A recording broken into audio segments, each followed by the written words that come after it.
दोस्तों, किसी ने सही कहा है कि इस दुनिया में कोई आपके हाथ से छीनकर ले जा सकता है, लेकिन आपके नसीब से छीनकर नहीं ले जा सकता। दोस्तों, आज मैं आपको बेहद खास और प्रेरणादायक कहानी सुनाऊंगा। मैं आशा करता हूं कि आप इसे अंत तक जरूर सुनेंगे। नमस्कार दोस्तों, स्वागत है मेरे YouTube चैनल पर। दोस्तों, अपने वो नहीं होते जो तस्वीरों में साथ खड़े होते हैं, अपने तो वो होते हैं जो तकलीफों में साथ खड़े होते हैं। आंखें तो सबकी एक जैसी होती हैं, पर सबका देखने का अंदाज अलग अलग होता है। लोग कहते हैं जिंदगी मिली है अपने हिसाब से जीने के लिए, लेकिन वही लोग सुबह होते ही किसी और के हिसाब से जीने चले जाते हैं। दिमाग कहता है कि लोगों के साथ वैसा ही व्यवहार करूं जैसा वे हमारे साथ करते हैं, लेकिन दिल फिर भी कहता है कि अगर हम भी उनके जैसे बन गए तो उनमें और हम में फ़र्क क्या रह जाएगा। हासिल कर मुकाम नया, वक्त बदल जाता है, इंसान बदल जाते हैं, वक्त वक्त पर रिश्तों के अंदाज बदल जाते हैं। कभी कह दिया अपना तो कभी कर दिया पराया। दिन और रात की तरह पुराने समय की बात है। एक महान विद्वान ब्राह्मण थे जिनका नाम आचार्य त्रिपाठी था। आचार्य के परिवार में सिर्फ वो, उनकी पत्नी और उनका एक छोटा बेटा रहता था। आचार्य का अधिकांश समय अध्ययन और लेखन में ही व्यतीत होता था, परंतु अपने लेखन और ज्ञान में इतने व्यस्त रहते थे कि अपने एकलौते पुत्र अर्पण पर ध्यान देने का समय ही नहीं मिल पाता था। एक दिन आचार्य की पत्नी ने उनसे कहा, क्या आपको अपने एकलौते पुत्र से कोई प्रेम ममता है या नहीं? पूरा दिन आप बस अध्ययन और लेखन में ही व्यतीत करते हो। आचार्य ने उत्तर दिया, मेरे पास इन भावनाओं के लिए समय कहाँ है। आचार्य जी विद्वानों के बीच बहुत प्रतिष्ठित थे और राजा के दरबार में उनका बहुत सम्मान था। राजा ने कई बार उन्हें अपने दरबार में सलाहकार बनने के लिए अनुरोध किया था, लेकिन आचार्य हमेशा ये कहकर इनकार कर देते थे कि महाराज, आपकी सीमा में आने पर मुझे आपकी चापलूसी करनी पड़ेगी, जो मैं नहीं कर सकता। दूसरी तरफ उनका पुत्र अर्पण अपनी माँ के लाड़ प्यार से बिगड़ गया था और पाठशाला जाने के बजाय आवारा लड़कों के साथ समय बिताने लगा। आचार्य जी अपने लेखन और अध्ययन में इतने व्यस्त रहते थे कि उन्हें अपने पुत्र की हरकतों का पता नहीं चलता था।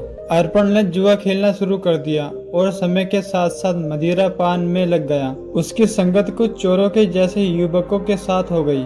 एक बार अर्पण अपने चोर दोस्तों के साथ मंदिर में चोरी करने जाता है और जब वे मंदिरों में चोरी कर रहे थे तभी एक पहरेदार ने उन तीनों को चोरी करते हुए पकड़ लिया और उसे पकड़कर सीधे राजा के पास ले गए और बोले, महाराज, ये लड़के मंदिर में चोरी करते हुए पकड़े गए और इनमें से एक लड़का आचार्य जी का पुत्र अर्पण है। ये सुनकर राजा भी अचंभित हो गए कि ज्ञान और धर्म का उपदेश देने वाले आचार्य का पुत्र चोरी में लिप्त है। राजा ने तुरंत एक सैनिक को आचार्य जी के घर पर सूचना देने के लिए भेजा। सैनिक ने जाकर कहा, आचार्य जी, आपका बेटा राजमहल में है, उसे मंदिर में चोरी करते हुए पकड़ा है। ये सुनकर आचार्य जी ने कहा, ये क्या, मेरे मुंह पर काली खपत लग गई, अब मैं किसी को क्या मुंह दिखाऊंगा। फिर उनकी पत्नी ने कहा, महाराज, आपका बहुत सम्मान करते हैं, आप चाहें तो उसे माफ़ी मिल सकती है। आचार्य जी ने उत्तर दिया, नहीं, मैं एक अपराधी की सिफारिश नहीं करूंगा, ये भी एक अपराध है। उसकी पत्नी ने धमकी दी, अगर आप राजा के पास नहीं जाएंगे तो मैं जान दे दूंगी। इस प्रकार आचार्य ने अपने सिद्धांतों के आगे झुकने से इनकार कर दिया और यही उनके व्यक्तित्व की महानता को दर्शाता है। आचार्य ने भारी मन से कहा, तुम्हारी इस जिद की वजह से मुझे राजा के पास जाना पड़ेगा। पत्नी की बात मानकर अनिच्छा के बावजूद वे राजमहल में पहुंचे। दरबार में उन्होंने राजा से निवेदन किया, राजन, मेरा पुत्र अभी नाबालिग, उसे माफ कर दीजिए। राजा ने गंभीरता से जवाब दिया, यदि ऐसी बात है तो आपको राज दरबार में सभी के सामने मुझसे सार्वजनिक रूप से माफी मांगनी होगी, तब मैं आपके बेटों को माफ कर सकता हूँ। आचार्य ने सिर झुकाकर कहा, ठीक है राजन, मैं भरे दरबार में आपसे अपने बेटे के लिए क्षमा याचना करता हूँ। आचार्य की इस विनती पर राजा ने उनके बेटे को इस शर्त पर माफ कर दिया कि वो भविष्य में कभी अपराध नहीं करेगा।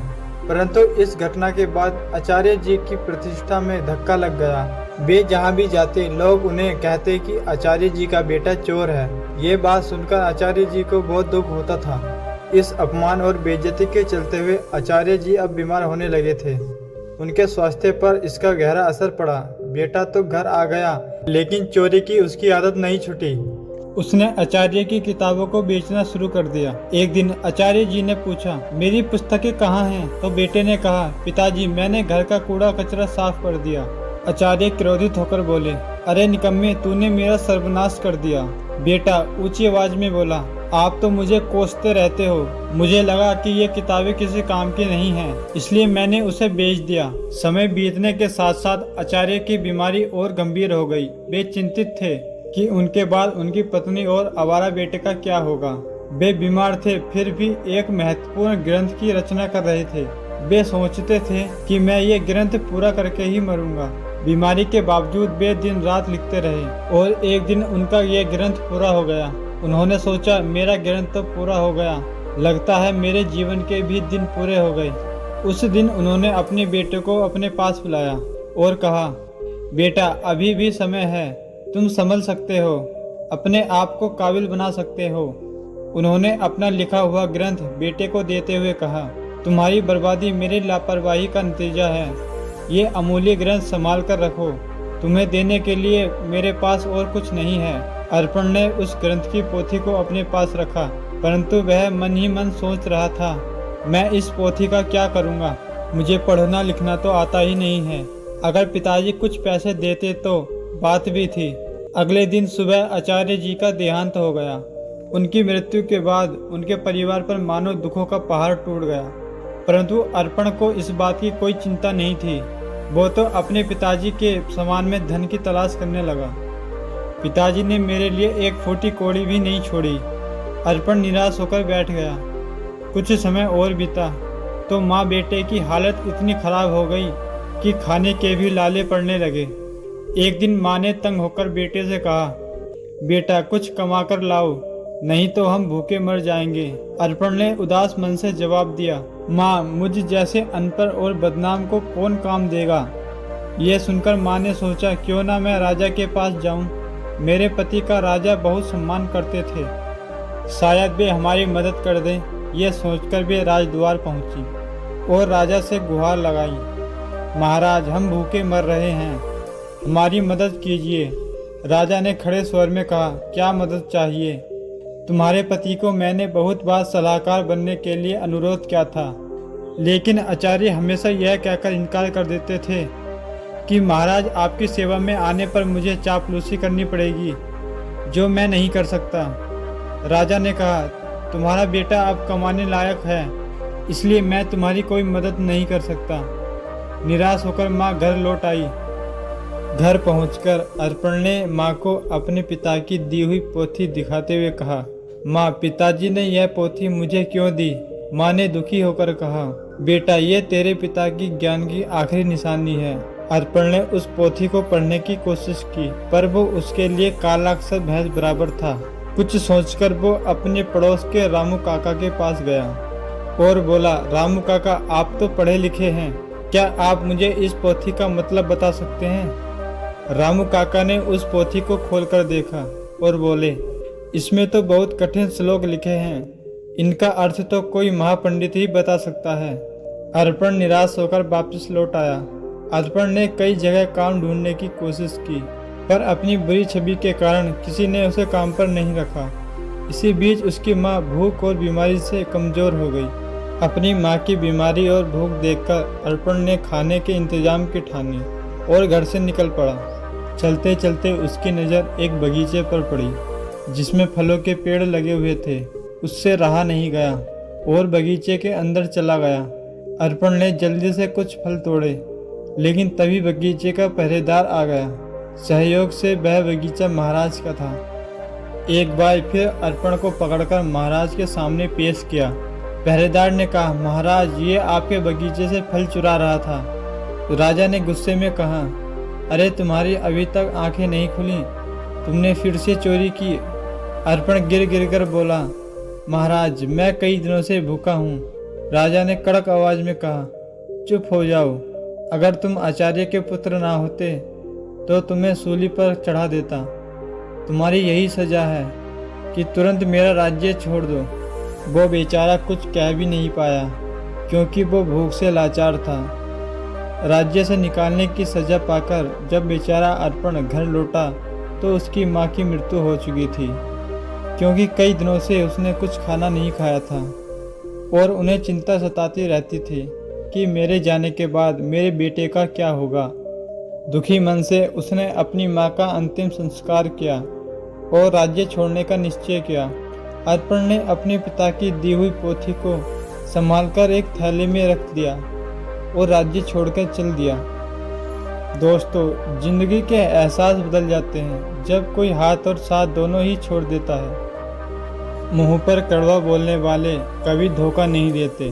डरना तो मीठे बोलने वालों से चाहिए जो दिल में नफरत रखते हैं और समय के साथ साथ बदल जाते हैं। नामुमकिन कुछ भी नहीं है। हम बस वो सब कर सकते हैं जो हम सोच सकते हैं और वो सब सोच सकते हैं जो हमने कभी नहीं सोचा कि सब कुछ संभव है। हर कोई कहता है कि ईश्वर नजर नहीं आता। सच तो ये है कि जब संकट में कोई साथ नहीं देता तो वही नजर आता है। सारे इंसान को खोखला कर देते हैं और उम्मीद कमजोर कर देती हैं। अपनी ताकत के बल पर जीना शुरू कीजिए। आपका खुद से अच्छा साथी और हमदर्द कोई और नहीं हो सकता। यकीन मानिए, अगर आप हारना सीख लेंगे तो जीत अपने आप चली आएगी। वक्त आपका है, चाहो तो सोना बना लो, चाहो तो सोने में गुजार दो। अगर आप जानते हैं कि आप वाकई में सही हैं तो लोगों को जो चाहे कहने दो।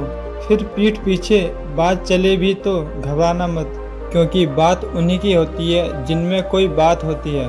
बढ़ते रहे कदम बस मंजिल की ओर, कुछ मिले ना मिले तजुर्बा तो नया होगा। भूमि पर फल के लिए परिश्रम सबको करना पड़ता है। परमात्मा सिर्फ लकीरें देता है, उसमें रंग हमको भरना पड़ता है। अर्पण चलते चलते एक जंगल में पहुंचा और सोचा यहीं फल फूल खाकर गुजारा करूंगा। वो एक पेड़ के नीचे बैठ गया और अपने पिता की पोथी को खोलकर पढ़ने की कोशिश करने लगा। शायद इसमें छिपे ज्ञान से मेरे दुखों का अंत हो जाए। बेचैनी में वो पोथी का पन्ना पलट रहा था, लेकिन उसे कुछ समझ नहीं आ रहा था। उसने सोचा, काश अगर मैं पढ़ पाता। पिताजी ने मरते वक्त कहा था कि ये ग्रंथ अमूल्य है। अचानक से एक हवा का झोंका आया और पोथी के पन्ने उड़ गए। अर्पण ने उन पन्नों को पकड़ने की कोशिश की, पर वो असफल रहा। वो सोचने लगा, पता नहीं कितने पन्ने उड़ गए।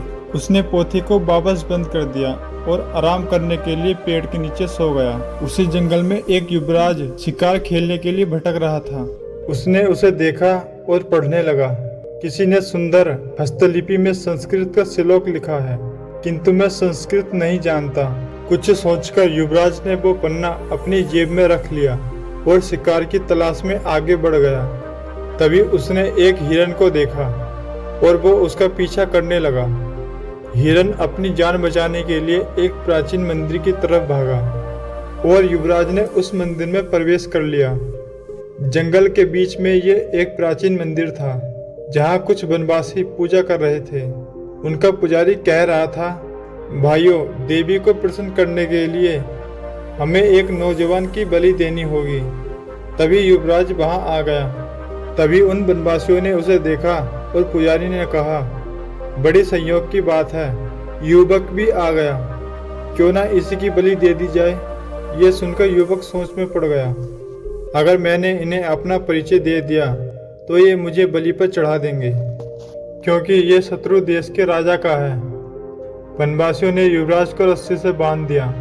तब युवराज ने कहा, पुजारी जी, मैं एक नीच कुल की संतान हूँ। मेरी बलि देने से देवी अपवित्र हो जाएगी। पुजारी ने हंसते हुए कहा, अरे, देवी को बलि चाहिए, उन्हें ऊंच नीच से कोई मतलब नहीं है। अंश अपने जीवन से निराश हो गया और सोचने लगा, झूठ बोलकर भी मैं अपने प्राण नहीं बचा पा रहा हूँ। जब उसे बलि के लिए लाया गया तो उसने कहा, भाइयों, बलि चढ़ाने से पहले मैं अपनी एक अंतिम इच्छा पूरी करना चाहता हूँ। मेरी जेब में एक भोजपत्र है, क्या कोई उसका अर्थ बता सकता है? मेरी यही अंतिम इच्छा है। पुजारी ने कहा, अवश्य लाओ, मैं तुम्हें उसका अर्थ बताता हूँ। पुजारी ने उस ग्रंथ के पन्ने को अपने हाथ में उठाया और कहने लगा, इस भोजपत्र पर 2 श्लोक अंकित हैं। पहले का अर्थ है एक झूठ कई झूठ को जन्म देता है। एक झूठा व्यक्ति अनंत मुसीबत में फंस जाता है। दूसरे श्लोक का अर्थ है किसी के प्राण लेना सरल है, परंतु किसी को जीवन देना अत्यंत कठिन है। युवराज ये बात सुनकर फूट फूट कर रोने लगा। पुजारी ने उससे पूछा, तुम रो क्यों रहे हो? युवराज ने रोते हुए कहा, ये दोनों श्लोक मुझ पर ही चरित्रालु होते हैं। यह सुनकर बनवासियों को अपनी गलती का एहसास हुआ। उनमें से एक आगे बढ़कर बोला, पुजारी जी, ये युवक सही कह रहा है। हमें इसे जबरदस्ती बलि पर चढ़ाने का कोई अधिकार नहीं है। तब बनवासियों ने युवराज को मुक्त कर दिया। पुजारी ने कहा, जाओ नौजवान, इस श्लोक ने हमारी आंखें खोल दी हैं। हम आज के बाद देवी को किसी जीव की बलि नहीं चढ़ाएंगे। युवराज, जिसका नाम अंश था, उसने उनका धन्यवाद किया और महल की ओर चल दिया। लौटते समय वो विचारों में खोया हुआ था और सोच रहा था, ये भोजपत्र कितने अनमोल हैं। इन्होंने मेरे प्राण बचाए। हो सकता है ऐसे सुंदर उपदेश वाले और भी पन्ने हों। महल पहुंचकर अंश ने अपने पिताजी को प्रणाम किया और कहा, पिताजी, आपने मुझे जीवों की हत्या करने से मना किया था। मैं आपसे झूठ बोलकर शिकार खेलने के लिए गया था और एक मुसीबत में फंस गया था, परंतु इन श्लोकों ने मेरे प्राण बचा लिए। फिर अंश ने अपने पिता को अपने आप पर बीती कहानी सुना दी और उसने कहा, ऐसे श्लोक जो दूसरों को अहिंसा देते हैं और जिन्होंने मेरे प्राण बचाए हैं और मेरे लिए हजारों मोहरों के बराबर हैं। पिताजी, इस भोजपत्र पर पन्नों की संख्या 3 है। ये किसी अनमोल पोथी का हिस्सा है। अंश के पिताजी राजा रुद्र प्रताप ने यह सुनकर अपने कुछ सैनिक को बुलाया और उन्हें भोजपत्र दिखाते हुए आदेश दिया, जो भी ऐसे श्लोकों से सजे भोजपत्र लाएगा उसे ऊंचा पद और पुरस्कार दिया जाएगा। दूसरी ओर आचार्य का बेटा अर्पण महीनों से जंगलों में भटक रहा था। भटकते भटकते वो राजा रुद्र प्रताप के राज्य में पहुंचा। नगर में आकर भी उसने कई लोगों से सहायता मांगी, परंतु हर कोई उसे धुतकार कर भगा देता था, क्योंकि इतने दिनों से भटकते भटकते अर्पण एक भिखारी जैसा दिखने लगा था। एक दिन भूखा प्यासा अर्पण राजमहल की तरफ से निकल रहा था और उसे जोर से भूख लग रही थी। वो सोचने लगा कि अब भूख के मारे जान निकली जा रही है। तभी अचानक राजमहल की रसोई से खाने की महक आ रही थी। वो सीधा रसोई घर में चला गया और वहां जाकर उसने रसोइये से कहा, भाई, मुझे 2 रोटी दे दो, मैं बहुत भूखा हूँ। रसोइये ने उसे धुतकारते हुए कहा, जा, भाग जा यहाँ से। लेकिन अर्पण की भूख इतनी बढ़ चुकी थी कि उससे सहन नहीं हो रही थी। उसने मौके का फायदा उठाकर रसोइये से नजरें बचाई और 2-3 रोटी अपने थैले में रख ली। दुर्भाग्य से रसोइये की नज़र उस पर पड़ गई।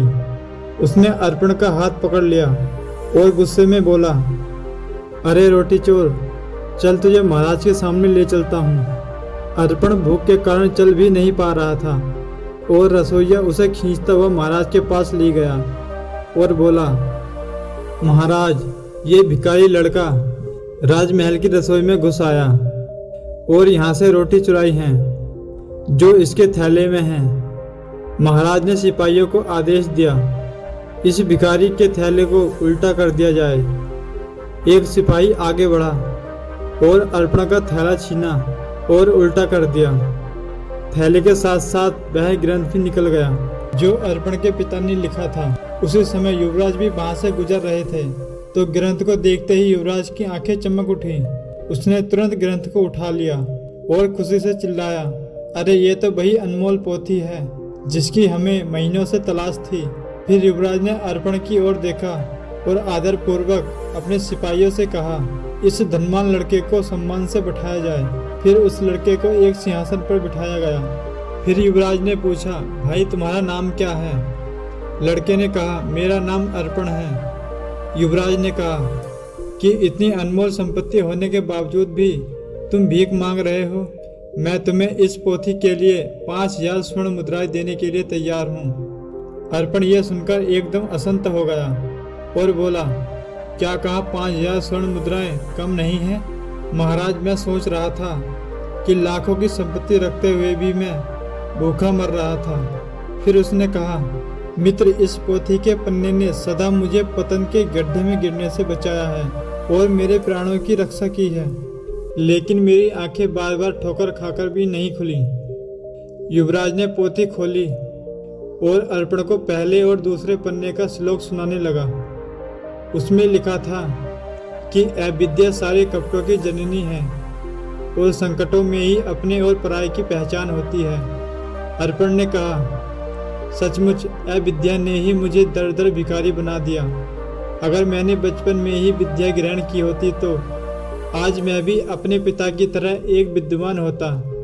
युवराज ने कहा, भाई अर्पण, अपनी पोथी का ये मूल्य स्वीकार करो। और ये कहते हुए उसने स्वर्ण मुद्राओं की थैली अर्पण को थमा दी। अर्पण ने थैली हाथ में लेते हुए कहा, अब मैं धन का बोझ कहाँ उठाता फिरूंगा। इस धन को मैं गरीब बच्चों की अविद्या दूर करने के लिए लगाऊंगा। युवराज ने कहा, मित्र, तुम अब एक भिखारी नहीं रहे, तुम तो अब एक महान धनवान हो गए हो। अर्पण सोच रहा था, काश ये समझ मुझे बचपन में ही आ गई होती तो शायद मेरे माता पिता आज यहाँ होते। इसके बाद अर्पण ने वो थैला लिया और उसने उस धन को गरीब बच्चों के लिए पाठशाला बनवाई और खुद भी विद्या प्राप्त करने लगा। दोस्तों, किसने बड़े कमाल की बात कही है कि हौसला ना हार गिरकर ए मुसाफिर, अगर दर्द यहाँ मिला है तो दवा भी यहीं मिलेगी। दोस्तों, जो जीवन में होना है वो होकर ही रहेगा। ये कहानी हमें सिखाती है कि अगर आपकी बुराइयां आप पर ही हावी हो गई हो तो आपका अंत निश्चित है। इसलिए बुराइयों को अपने ऊपर हावी मत होने दो।